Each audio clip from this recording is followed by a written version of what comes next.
Hello students, chemical kinetics का lesson अपना चल रहा है। उसमें अपन आज लेक्चर नंबर 4 स्टार्ट करने वाले हैं। इस 4th लेसन में अपन आज जो मेन टॉपिक अपना पढ़ना है अपने को वो है मोलिक्यूलरिटी। मोलिक्यूलरिटी में यानी अणुसंख्यता में अपन क्या पढ़ेंगे और इसका दूसरे टॉपिक से क्या डिफरेंस होगा, इससे एक रिलेटेड मैंने दूसरा नाम और लिखा है दूसरी साइड में। देखिए, order of reaction. Order of reaction जिसको अपन बोलते हैं अभिक्रिया की कोटि। अभिक्रिया की कोटि।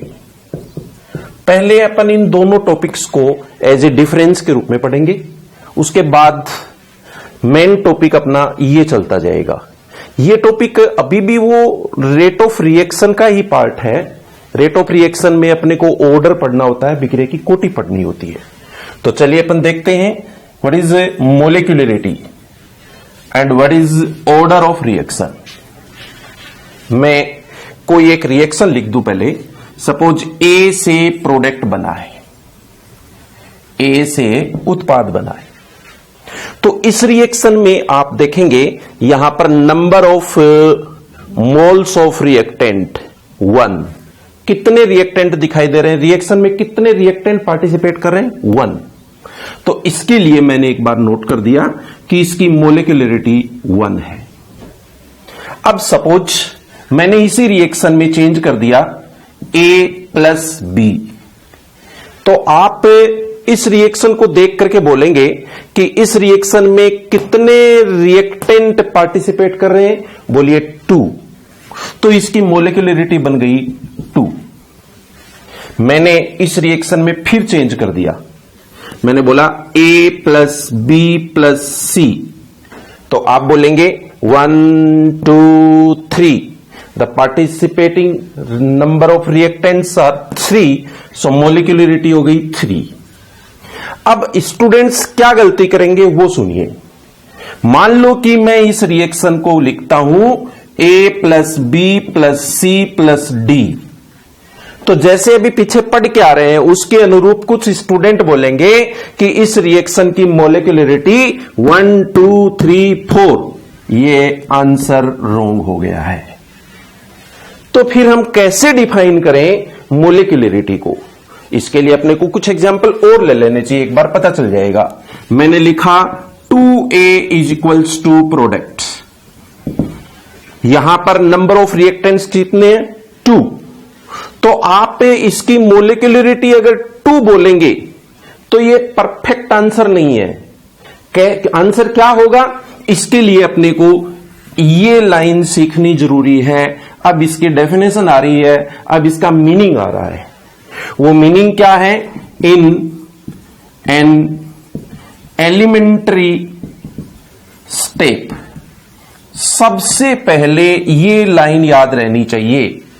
एक एलिमेंट्री स्टेप में, एक पद में कितने रिएक्टेंट पार्टिसिपेट कर रहे हैं वो उसकी मोलिक्यूलरिटी होती है।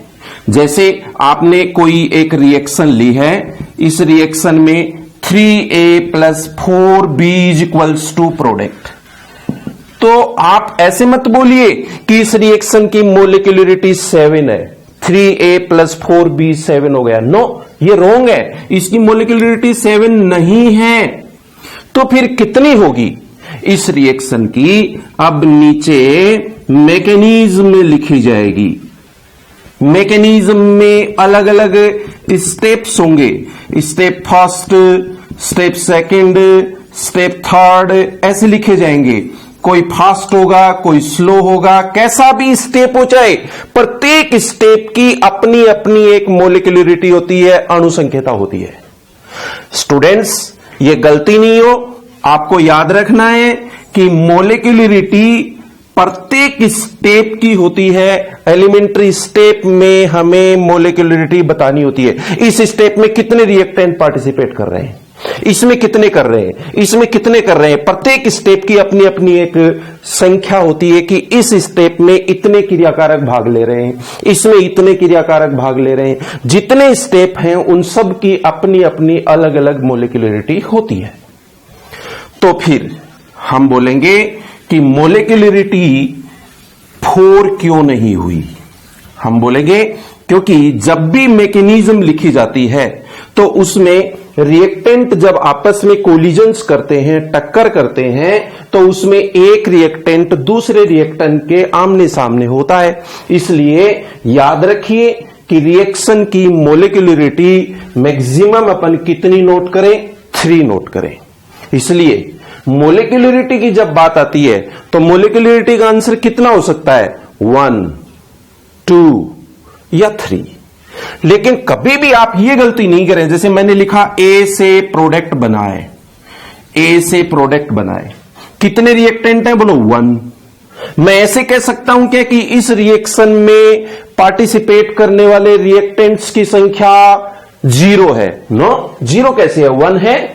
इसलिए आप ये तो कभी बोल ही नहीं सकते कि मोलिकुलरिटी 0 होती है। कभी भी मोलिकुलरिटी 0 नहीं होती। ऐसा भी नहीं हो सकता कि मैंने इसको लिख दिया 3/4 मीन्स फ्रैक्शनल या डेसिमल।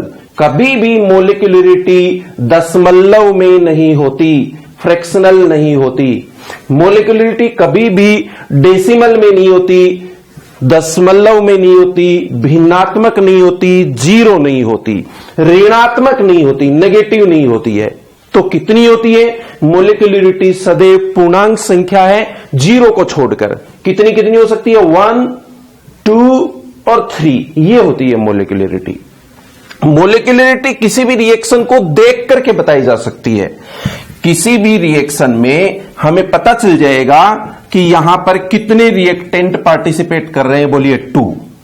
तो आप इस रिएक्शन को देख करके मोलिकुलरिटी बता सकते हो। मतलब मोलिकुलरिटी बताने के लिए हमें प्रैक्टिकल करने की आवश्यकता नहीं है। इसलिए मोलिकुलरिटी एक थ्योरेटिकल वैल्यू है। थ्योरेटिकल मतलब ये एक सैद्धांतिक मान होता है। क्या? अणुसंख्यता एक सैद्धांतिक मान है। बोलिए, अणुसंख्यता की डेफिनेशन बताई मैंने, सबसे पहले इसकी परिभाषा बताई। क्या होती है अणुसंख्यता? आप कहो कि एक एलिमेंट्री स्टेप में, एक पद में भाग लेने वाले कुल क्रियाकारक अणुओं की संख्या अणुसंख्यता होती है। द टोटल नंबर, डेफिनेशन में बोलना, the total number of reactants participating in an elementary step, एक स्टेप में भाग लेने वाले कुल अणुओं की संख्या को अणुसंख्यता कहते हैं। मोलिकुलरिटी की वैल्यू कभी भी 0 नहीं होती, फ्रैक्शनल नहीं होती, डेसिमल में नहीं होती, निगेटिव नहीं होती। तो फिर कितनी होती है? 1, 2 या 3 होती है। मोलिकुलरिटी की वैल्यू को हम रिएक्शन को देखकर बता सकते हैं। इसलिए इसकी वैल्यू किस टाइप की होती है? थ्योरेटिकल होती है, सैद्धांतिक मान होता है। अणुसंख्यता जब अपने समझ में आ जाती है तो फिर अपन इसका जस्ट थोड़ा सा आगे का स्टेप लेकर के चलते हैं, जिसको अपन बोल रहे हैं order of reaction. Order of reaction जब अपने को निकालना होता है तब क्या होता है टॉपिक, उसको सीखते हैं, समझते हैं। मेरे पास में एक एग्जाम्पल है, A+B से प्रोडक्ट बना है। A+B से प्रोडक्ट बनने पर इस रिएक्शन को देख करके हम रिएक्शन की ऑर्डर नहीं बता सकते। गलती नहीं हो, याद रखना, कभी भी रिएक्शन को देख करके उसकी ऑर्डर नहीं बताई जाएगी। क्यों नहीं बताई जाएगी? क्योंकि ऑर्डर एक प्रैक्टिकल वैल्यू है। प्रैक्टिकल वैल्यू है, इसका मतलब हमें इस रिएक्शन का प्रैक्टिकल करना पड़ेगा, तब हम बता पाएंगे कि रिएक्शन का ऑर्डर कितना है। लेकिन बुक वाला या एग्जामिनर या टीचर हमें ये इस रिएक्शन का प्रैक्टिकल करके बताएंगे और इसके नीचे लिख करके देंगे कि इस रिएक्शन का रेट लो ये है। ये जो रेट लो लिखा गया है वेग नियम जो लिखा गया है यही एक प्रैक्टिकल वैल्यू है। इस रिएक्शन का रेट लो अगले ने अपने को सपोज ये लिख करके दिया, वो बोले कि rate of reaction is equals to k A concentration into B concentration, power of concentration A is x and power of concentration of B is y. ये जो पावर यहां पर दी गई है यही तो रेट लॉ से आती है, यही तो प्रैक्टिकल वैल्यू है। ये अगला अपने को देगा इक्वेशन में, रेट लॉ के नीचे ऐसा लिखा हुआ मिलेगा, फिर अपन कहेंगे कि x plus Y is equals to order of reaction. Reaction की ऑर्डर निकालने के लिए हमारे पास में कौन सी वैल्यू होगी, क्या होगी, देखना, इनको बोलिए पावर्स, मींस एक्सपोनेंट। किसकी पावर, बोलिए concentration of reactant. A reactant है, बी रिएक्टेंट है, ए की कंसंट्रेशन की पावर एक्स, बी की कंसंट्रेशन की power y, x plus Y is equals to order of reaction. तो मैं ऑर्डर ऑफ रिएक्शन को कैसे डिफाइन करूं, तो बोलिए सम ऑफ, यानी टोटल कौन कौन से का, एक्स और वाई का, sum of powers of concentration of reactant is known as order of reaction. क्रिया कारकों की सांद्रताओं के घातांक पदों का योग अभिक्रिया की कोटि कहलाती है। ये क्रिया कारक है ए, ये क्रिया कारक है बी, ए क्रिया कारक की सांद्रता, बी क्रिया कारक की सांद्रता। तो बोलो क्रिया कारकों की सांद्रताओं के घातांक पदों का योग अभिक्रिया की कोटि कहलाती है। जबकि उधर मोलिकुलरिटी में क्या बताया था, रिएक्शन को देखो, देख करके सीधा ही बताओ कि रिएक्शन में कितने रिएक्टेंट पार्टिसिपेट कर रहे हैं, या तो 1 होगा या 2 होगा या 3 होगा। 1 से कम नहीं होगा, 3 से ज्यादा नहीं होगा, डेसिमल नहीं होगा, फ्रैक्शनल नहीं होगा। जबकि यहां जब अपन बात करेंगे ऑर्डर ऑफ रिएक्शन, तो देखो ये तो प्रैक्टिकल किया है, प्रैक्टिकल किया है तो कैलकुलेशन भी करनी पड़ेगी, और कैलकुलेशन जब की जाती है तो रिजल्ट्स क्या आ सकते हैं, कैलकुलेशन के रिजल्ट्स नेगेटिव हो सकते हैं, कैलकुलेशन के रिजल्ट्स 0 हो सकते हैं, कैलकुलेशन का रिजल्ट डेसिमल में हो सकता है, डेसिमल दशमलव में हो सकता है, ये रिजल्ट फ्रैक्शनल हो सकता है, भिन्नात्मक हो सकता है, और ये रिजल्ट पॉजिटिव हो सकता है। कहने का मतलब यह हुआ कि ऑर्डर ऑफ रिएक्शन कितनी होती है, ऑर्डर ऑफ रिएक्शन ऋणात्मक हो सकता है, 0 हो सकता है, दशमलव में हो सकता है, भिन्नात्मक हो सकता है, धनात्मक हो सकता है, कितना भी आंसर आ सकता है। क्यों आ सकता है, क्योंकि ऑर्डर ऑफ रिएक्शन किस प्रकार की वैल्यू है, प्रैक्टिकल। जब प्रैक्टिकल किया जाता है तो हमें फिर कैलकुलेशन करनी होती है, और जब कैलकुलेशन करते हैं तो उसका आंसर कुछ भी आ सकता है। इसलिए याद रखिए कि मोलिकुलरिटी कभी भी 0 नहीं होती, ऋणात्मक नहीं होती। ऑर्डर ऑफ रिएक्शन नेगेटिव भी हो सकती है, 0 भी हो सकती है, पॉजिटिव भी हो सकती है। क्यों, क्योंकि ये एक प्रैक्टिकल वैल्यू है, जबकि मोलिकुलरिटी कैसी वैल्यू है, बोली थ्योरेटिकल वैल्यू है, सैद्धांतिक वैल्यू होती है। ये याद रखो कि order of reaction and molecularity of reaction दोनों अलग अलग पार्ट हैं। इस बात को अपन एक दूसरे अच्छे बढ़िया एग्जाम्पल से सीखना चाहते हैं। मैं एक एग्जाम्पल लेता हूं जिसमें order of reaction and molecularity of reaction का टॉपिक आपको प्रिपेयर हो जाएगा। चलिए, अपने पास ये एक एस्टर है, कोई भी अपन ने एस्टर ले लिया है। इस एस्टर का हम अब हाइड्रोलिसिस कर रहे हैं, हाइड्रोलिसिस कर रहे हैं, तो एस्टर में क्या मिला रहा हूं, देखो वाटर। और इस रिएक्शन के लिए हमने मीडियम कैसा ले रखा है, देखो एसिडिक मीडियम लिया है। जब मैं एस्टर का हाइड्रोलिसिस करता हूं तो ऑर्गेनिक केमिस्ट्री की ये रिएक्शन है, इसमें प्रोडक्ट एक तो एसिड बनता है, कार्बोक्सिलिक एसिड, कार्बोक्सिलिक एसिड, और एक प्रोडक्ट बनता है एल्कोहल। ये अपने पास एक रिएक्शन है। इस रिएक्शन पर मैं अब एक काम करूंगा, इसको आप पढ़िए, सीखिए, समझिए। चलिए, ये जब ये रिएक्शन अपने सामने लिखी हुई है तो इस रिएक्शन को देख करके बताओ कि रिएक्शन में कितने रिएक्टेंट पार्टिसिपेट कर रहे हैं। बोलिए 1 एस्टर 1 वाटर। इसलिए इस रिएक्शन के नीचे मैं लिख देता हूं कि इसकी मोलेक्युलरिटी 2 है। बोलिए इसकी अणु संख्यता कितनी है? 2 है।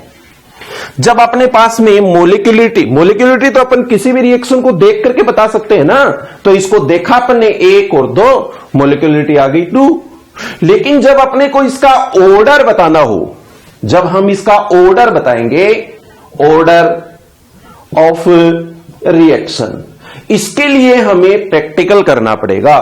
इस अभिक्रिया की कोटि बताने के लिए हमें इसका प्रैक्टिकल करना पड़ेगा, क्योंकि ऑर्डर कैसी वैल्यू होती है? प्रैक्टिकल। जबकि मोलिक्युलरिटी यानी अणुसंख्यता कैसी वैल्यू होती है? थ्योरेटिकल। थ्योरी देख करके बताया जा सकता है, तो हमने देख करके बता दिया कि इसका आंसर 2 है। लेकिन ये हम आंसर देख करके नहीं बता सकते, इसके लिए प्रैक्टिकल करना पड़ेगा। चलिए प्रैक्टिकल करते। तो हमने सपोज एक कैन ले रखा था, उसके अंदर एस्टर लिया था और उसी के अंदर वाटर ले लिया। एसिडिक मीडियम है, रिएक्शन चल रही है, प्रोडक्ट बन रहा है। रिएक्शन चलने के दौरान ही हमने थोड़ा सा वाटर और मिला दिया। रिएक्शन में हमने और क्या मिला दिया है? देखो यहां पर ये वाटर के इंक्रीज कर दिया है। तो देखा कि रिएक्शन की रेट पर कोई इफेक्ट नहीं पड़ा, प्रोडक्ट उसी स्पीड से बन रहा है। मैं क्या बोलूं? The rate of reaction does not affect by the concentration of water।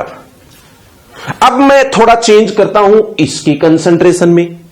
मैं रिएक्शन के दौरान थोड़ा सा इसके अंदर क्या मिला दूं? एस्टर मिला रहा हूं। जैसे ही मैंने एस्टर की कंसंट्रेशन को चेंज किया तो रिएक्शन की रेट, अभिक्रिया का वेग परिवर्तित हो गया। इसका मतलब यह हुआ कि इस रिएक्शन में किसकी कंसंट्रेशन चेंज करने से तो रेट बदल रही है और किसकी कंसंट्रेशन में चेंज करने से रेट नहीं बदल रही। यह हमने प्रैक्टिकल करके देखा।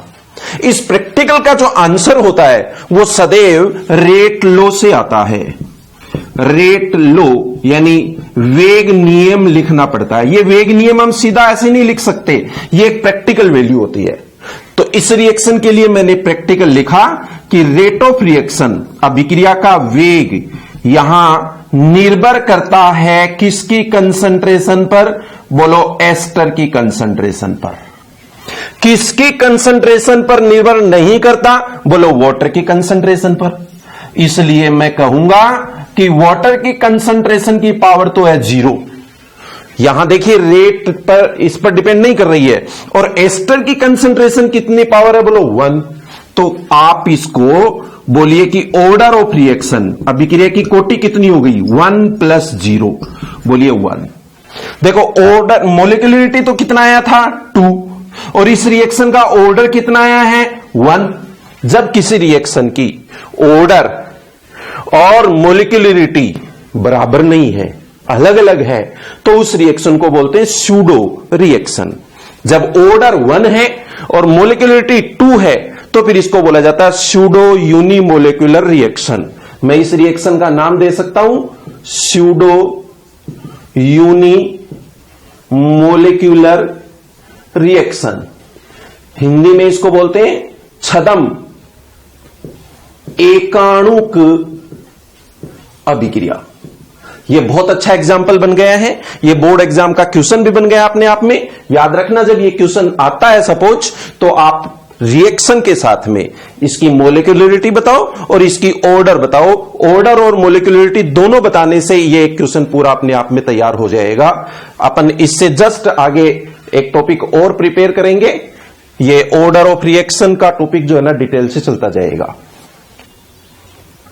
तो चलिए, ऑर्डर ऑफ रिएक्शन में अभिक्रिया की कोटि में जो टॉपिक डिटेल से चलेगा वो अपना होगा 0 order reaction, first order reaction, second order reaction. मैं ये ऑर्डर ऑफ रिएक्शन का टॉपिक आपको अब डिटेल से प्रिपेयर करवा देता हूं। यस, आज की अपनी हेडिंग है zero order reaction. Zero order reaction बोलिए शून्य कोटि अभिक्रिया।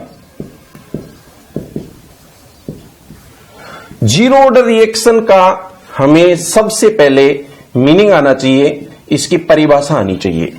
आप कोई भी ऑर्डर निकालो, चाहे सदैव सबकी डेफिनेशन तो आनी ही चाहिए आपको।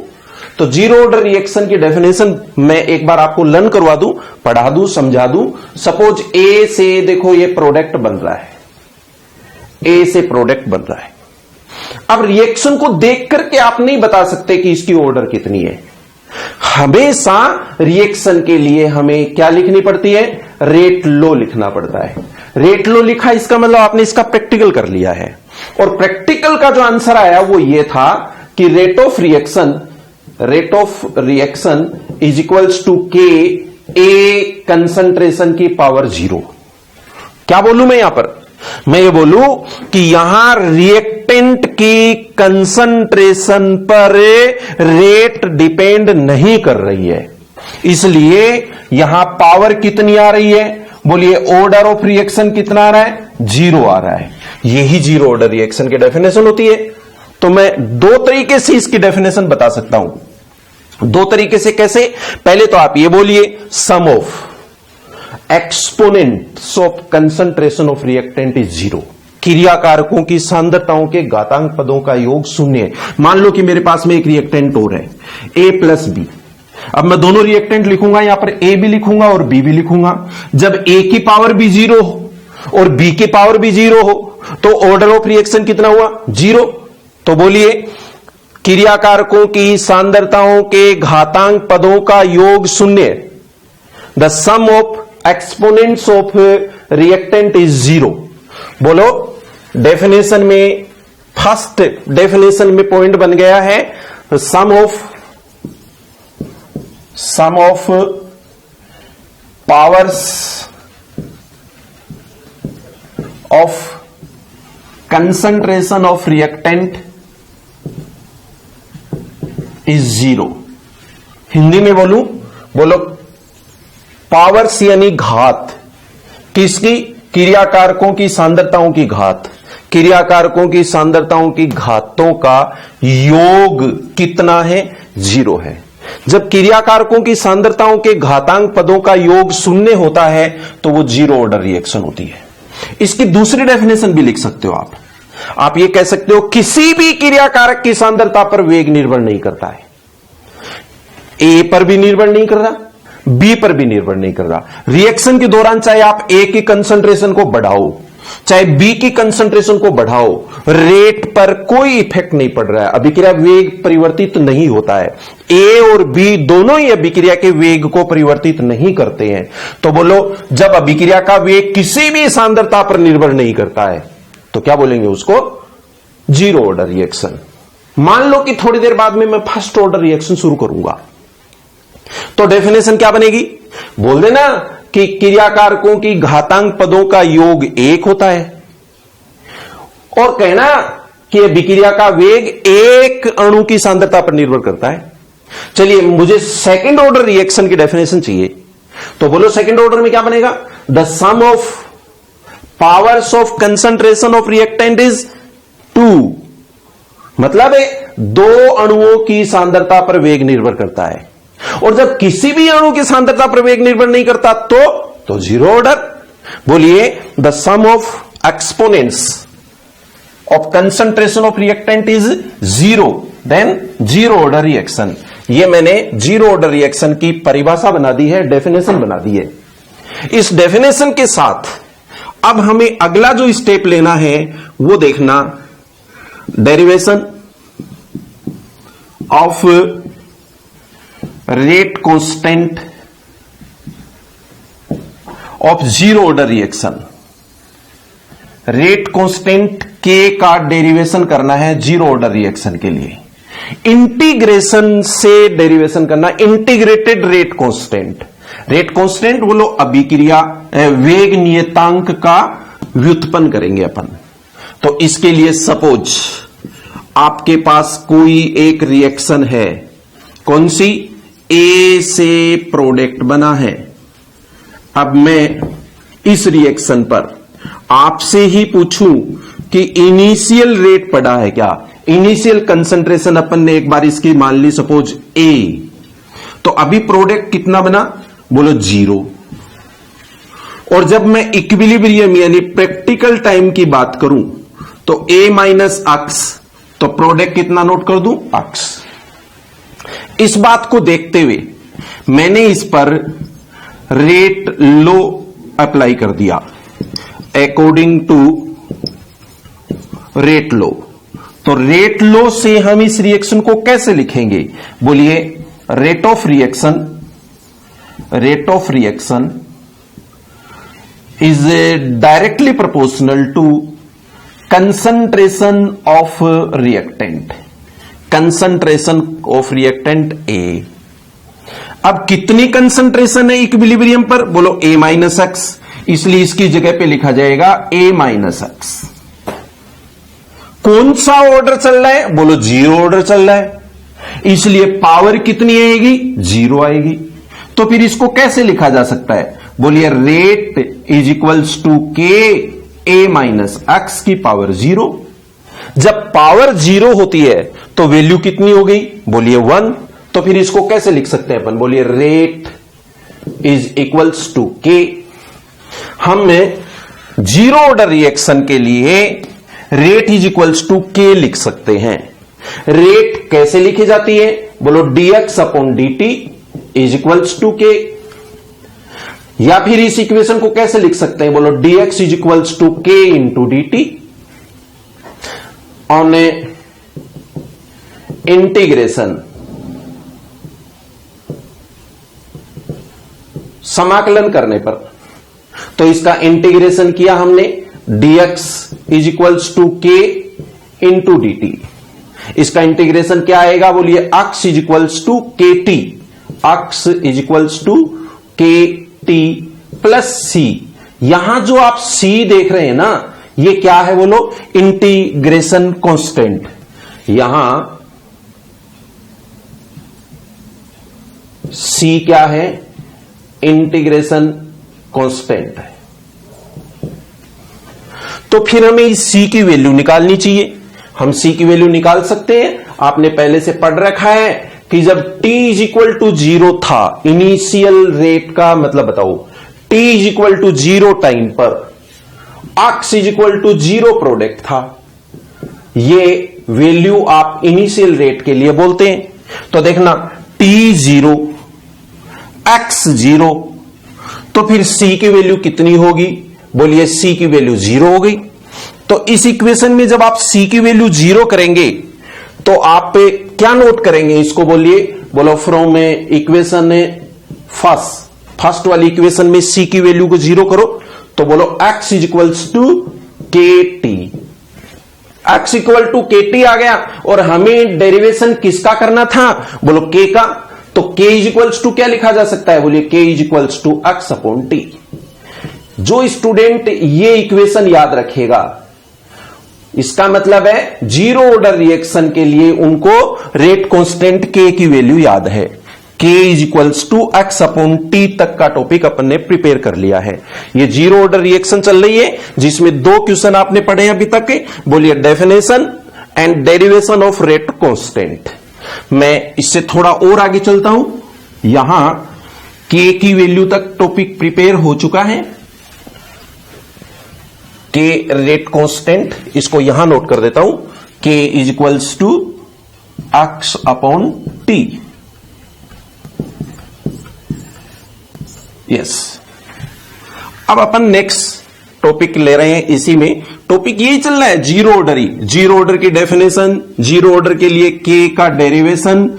अब 0 ऑर्डर के लिए यूनिट ऑफ k, जो k का डेरिवेशन किया है इसकी अपने को यूनिट चाहिए। यूनिट कैसे निकालेंगे? बोलिए, x यानी कंसंट्रेशन, t यानी टाइम। आप कंसंट्रेशन को ले लो मोल पर लीटर में और टाइम को लेको सेकंड में, इसलिए के की यूनिट बन गई मोल पर लीटर पर सेकंड। आप सभी स्टूडेंट्स को यह भी अच्छे से याद रहना चाहिए कि रेट कांस्टेंट के की यूनिट कितनी होती है, किसमें? रेट कांस्टेंट के की यूनिट जीरो ऑर्डर रिएक्शन में मोल पर लीटर पर सेकंड होती है।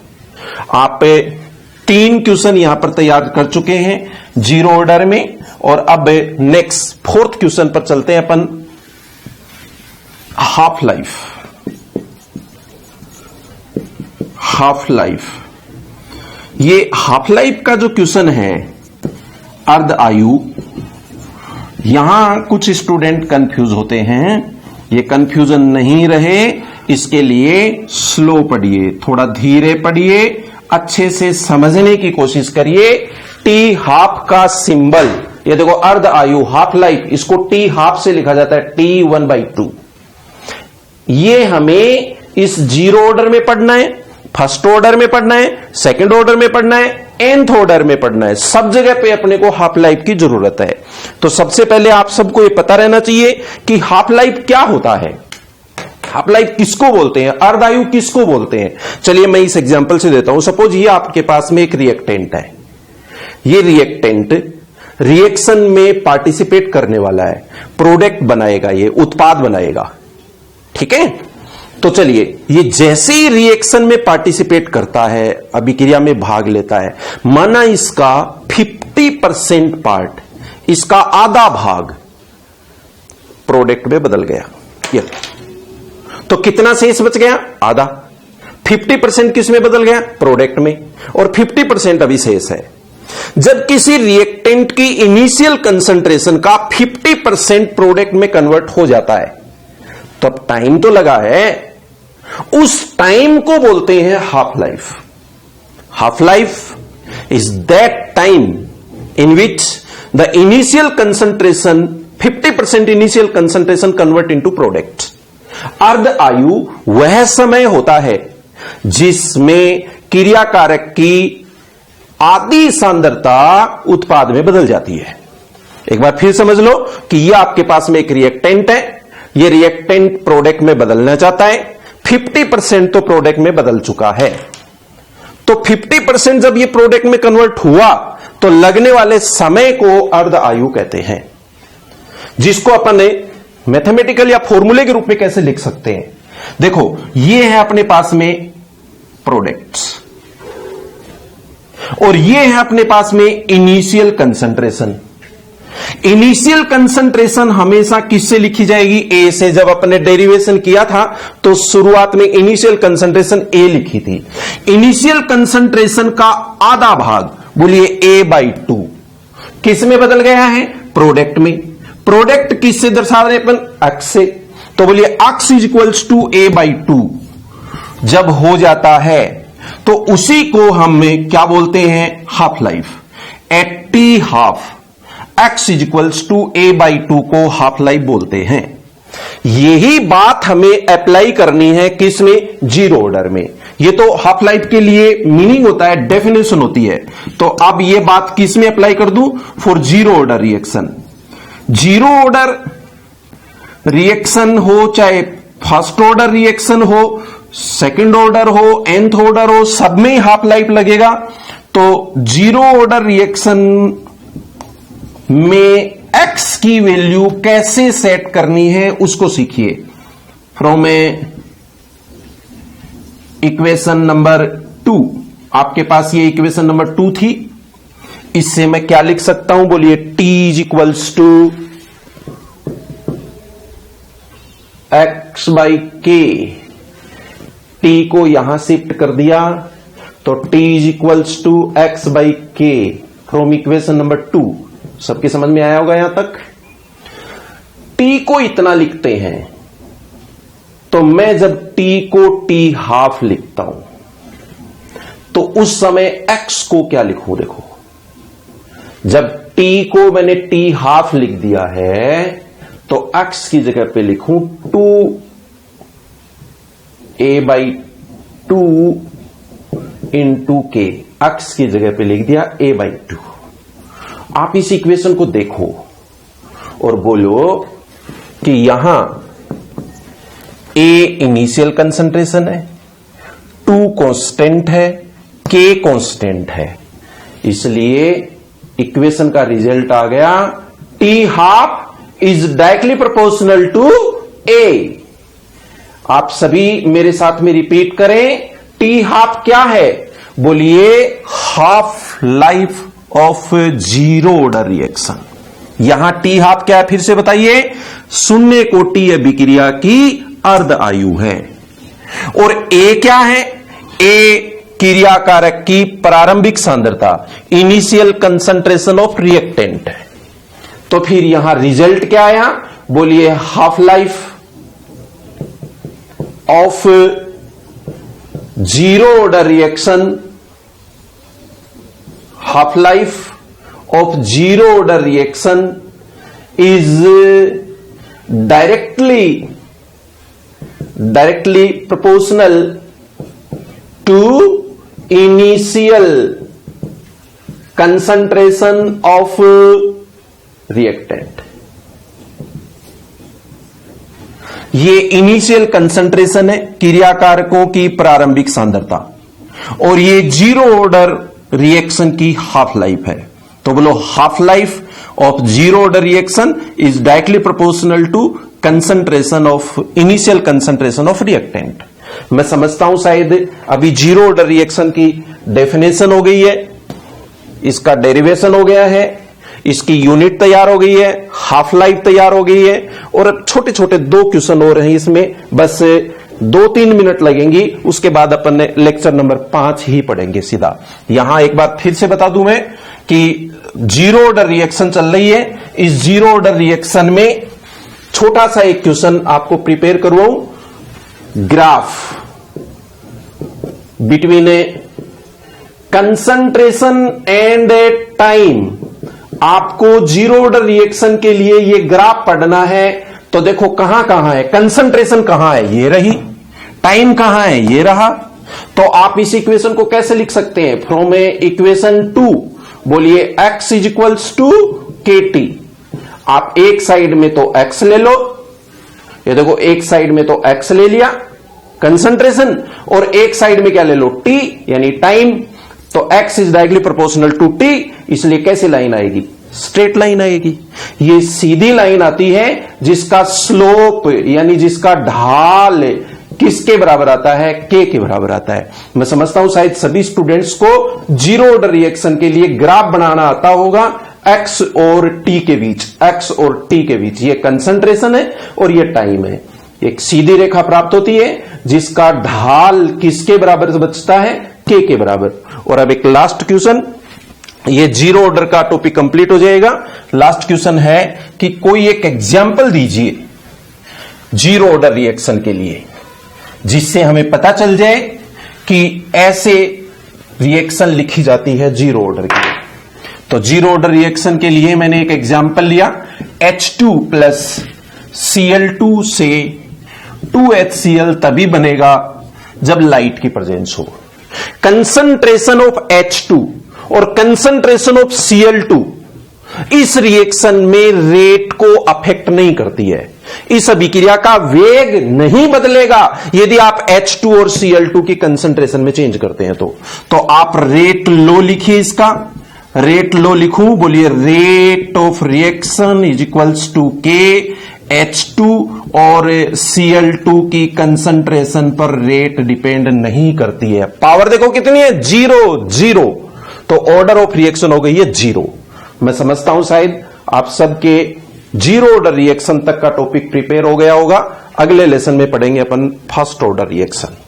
Thank you.